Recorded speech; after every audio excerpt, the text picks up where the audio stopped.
በዚሁ የምናልፈው ለዜና መጽሔታችን ወደ ተዘጋጁ የስፖርት መረጃዎች ይሆናል። መረጃዎችን ሊያደርሰን ደግሞ አማኑኤል ጸጋይ እዚህ ስቱዲዮ እየጠበቀን ይገኛል። አማኑኤል ከመረጃዎች ጋር መልካም ቆይታ። አመሰግናለሁ ሻው። እንደምን ዋላችሁ ተመልካቾች። የዕለተ ቅዳሜ ስፖርታዊ ዜናዎች እንደሚከተለው ይቀርባሉ። 24ኛ ሳምንት የኢትዮጵያ ፕሪሚየር ሊግ ትላንት በተደረጉ 4 ጨዋታዎች ተጀምሯል። ሐዋሳ ላይ በተደረጉ ጨዋታዎች ሸገር ከተማና ባህር ዳር ከነማ ተጋጣሚዎቻቸውን አሸንፏል። ከቅዱስ ጊዮርጊስ ጋር የተጫወተው ባህር ዳር ከነማ 2-0 አሸንፏል። የክለቡ አዲሱ ፈራሚ አንተነህ ተፈራ ሁለቱን ግቦች አስቆጥሯል። ውጤቱን ተከትሎ ባህር ዳር ከነማ ነጥቡን 31 አድርሷል። ተሸናፊው ቅዱስ ጊዮርጊስ በበኩሉ በ25 ነጥብ ወደ ወራጅ ቀጠና ገብቷል። ከሀዲያ ሆሳዕና ጋር የተጫወተው ሸገር ከተማ 2-0 ተጋጣሚውን ረቷል። የሸገር ከተማን የማሸነፊያ ግቦች አሚር አብዶና ሚሊዮን ኃይሉ አስቆጥሯል። አዳማ ላይ ፋሲል ከነማን ከመቻል ጋር ያገናኘው ጨዋታ ያለ ግብ ተጠናቋል። ከአሰልጣኝ ለውጥ በኋላ ውጤት ለማግኘት የተቸገረው ፋሲል ከነማ የትላንት ሁለተኛ ተከታታይ ያቻ ውጤት ሆኗል። የሊጉ መሪ ሲዳማ ቡና በበኩሉ በአዲሱ ፈራሚ አቤል ያለውና በብርሃኑ በቀለ ግቦች ምድረገነት ሽሬን 2-0 አሸንፏል። ነጥቡንም 45 አድርሷል። ዛሬ ሐዋሳ ላይ አርባ ምንጭ ከተማ ከኢትዮጵያ መድን 9 ሰዓት፣ ኢትዮጵያ ቡና ከአዳማ ከነማ 12 ሰዓት ላይ ይጫወታሉ። በአዳማ ደግሞ ወልዋሎ ከድሬዳዋ 9 ሰዓት እንዲሁም ኢትዮጵያ ንግድ ባንክ ከሐዋሳ ከተማ ጋር 12 ሰዓት ላይ የሚደረጉ ጨዋታዎች ናቸው።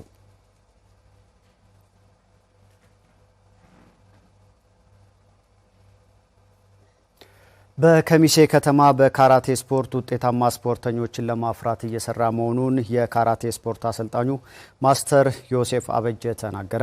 አሰልጣኙ በከሚሴ ከተማ 5 የማሰልጠኛ ማዕከላትን በማቋቋም ለታዳጊዎች ስልጠና እየሰጠ ይገኛል። የደመቀ ቦጋለን ዘገባ ኪዳነ ማርያም ብርሃኔ ያቀርበዋል።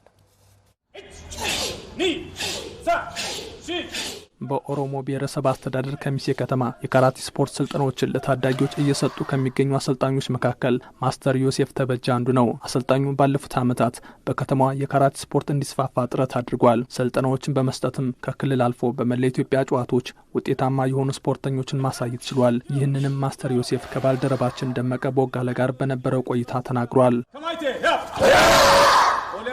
በዚህ ስፖርት ውስጥ በጣም በርካታ ስኬታማ ልጆችን ለመፍጠር ችለናል። ብዙዎቹ በመላ ኢትዮጵያ ውድድር ላይ ውጤት ያመጡ ናቸው።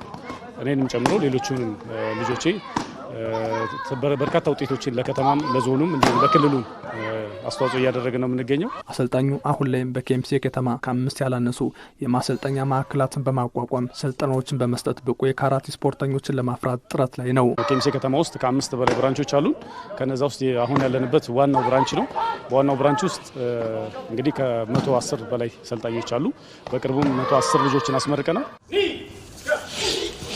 በስፖርቱ ስልጠናውን እየወሰዱ የሚገኙ ታዳጊዎች በበኩላቸው በአሰልጣኙ በሚሰጠው ስልጠና የከተማ ወጣቶች ተጠቃሚ የሆኑ መምጣታቸውን አንስተዋል። ብዙ ተማሪዎችም ስላሉት ወጣት የሆኑ ወደ ደሴ እንዲሄዱ ወደ አዲስ አበባ እንዲሄዱ ብዙ አይነት እድሎችን ያመቻቻል። ለወጣቱም የስራ እድል በመፍጠርና የተለያዩ ብራንቾችን በመክፈት ተማሪዎችን ካልባሌ ቦታ ከሱሶች ከተለያዩ ነገር ጠብቆ አምቆ በስፖርቱ እየቀረጸና እያነጸ ያለ መምህር ነው። አብሶ ደግሞ ሴት ስንሆን አላደለ የመምጣት የመቅረት የሆነ ቤት ችግሮች ምናምን ሊኖሩ ስለሚችል እያስፈቀደ ብዙ ነገሮችን እያደረገ ያው እዚህ ድረስ ደርሰናል። የኦሮሞ ብሔረሰብ አስተዳደር ለካራቴ ስፖርት ምቹ አካባቢ መሆኑን የሚገልጸው ማስተር ዮሴፍ በቀጣይም የተሻሉ ስፖርተኞችን ለማፍራት ጥረቱን እንደሚቀጥል ነው የተናገረው። ከተማችን ለስፖርቱ በጣም ምቹ ነው። ሁለተኛ በጣም ፖቴንሻል ነው ከሚባሉት አካባቢዎች ውስጥ አንዱ ነው የኦሮሞ ብሔረሰብ ዞን። በዚህ ስፖርት ደግሞ ቀጣይ ላይ በጣም ጠንክረን ሰርተን ትልቅ ውጤት እናመጣለን። ከተማችንም ዞናችንም እናስጠራለን ብዬ አስባለሁ።